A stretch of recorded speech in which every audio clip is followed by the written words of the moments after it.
Pwede rin ganito gawin nyo. So isalpak nyo ito dyan, yan. Kontrolin nyo lang yung lalim nya, tsaka nyo ikot-ikotin. Habang iniikot nyo, ipipress nyo yung liha.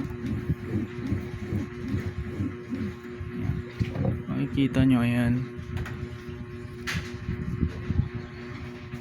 medyo nabubuo na, nagkakaroon na siya ng chamber. Tapos sukatin nyo yung pellet kung papasok na. So medyo masikip pa, kailangan pa ng kaunting liha. So ito 1000 grit para mas smooth yung pagpasok ng pellet. Ayan lang yung process ulit, lihain lang. And then ayan, so nakagawa na tayo ng chamber nya.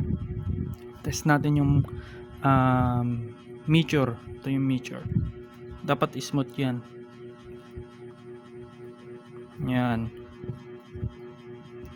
saktong sakto. So okay na yan. Pero bago nyo isalpak at gamitin, syempre linisan nyo muna yung barrel.